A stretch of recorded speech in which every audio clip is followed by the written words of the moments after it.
کلو شلو کلو جهاد او سرښندنې نه دغه ورځ لمانځو چې تاسو به وینئ چې له دغو سره یو څو لحظې وروسته به انشاءالله زمونږ د اسلامي امارت قیادت به د امریکایانو اشغالګرو سره د دوی د قواو د خروج او د افغانستان د مجاهدینو د فتح توافقنامه لاسلیک کوي. نعره تکبیر، نعره تکبیر، افغانستان اسلامی امارت زنده‌باد، افغانستان اسلامی امارت زنده‌باد.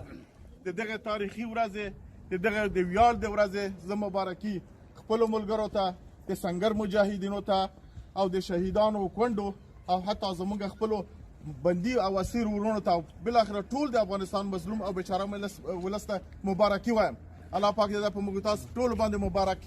انشاءالله د فتح ورځ ده، فتح راغلی ده او دا فتح او نصرت د الله پاک جل جلاله شو په نصرت سره سوی ده. زموږ مجاهدین زموږ ملګري دې ته متوجه وي چې د دې فتح په حال کې مغرور نه سي، داسې عوامل ونه کړي چې هغه خدای ناخواسته د الله پاک د ناراضۍ سبب وګرځي. فتح او نصرت ټول د الله پاک له جانبه ده. په دې کې شک نشته چې زموږ ملت ښې قربانۍ ورکړې دی. په لکونو انسانان قرباني سره دغو د قربانۍ په نتیجه کې دغو د وینو په نتیجه کې نن دا ورځ موږ لمانځو. الحمدلله زه بیا هم د الله پاک یادوم دغه تاریخي ورځ دی. ټول ملت ته او ټول امت مسلمه ته مبارک وي.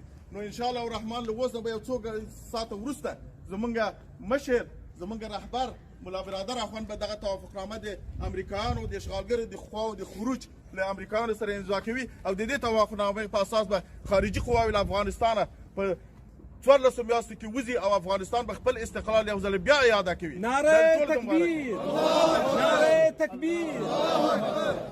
او انشاءالله اسلامي امارت دې ته ژمن دی لکه څنګه چې دا قربانۍ ورکړې په شلو کالو کې او ملک له امریکا او ناټو نه د دنیا له طاغوتیانو نه خلاص کړي او آزاد کړي. انشاءالله بعد د ازادۍ نه به انشاءالله د کونډو یتیمانو د زخمیانو او د دې وطن په آبادۍ کې انشاءالله خپل فعال وروبوي او انشاءالله ښه او آسوده او خوشحاله ژوند او شرعي او اسلامي نظام انشاءالله د ملک منځ ته راولي.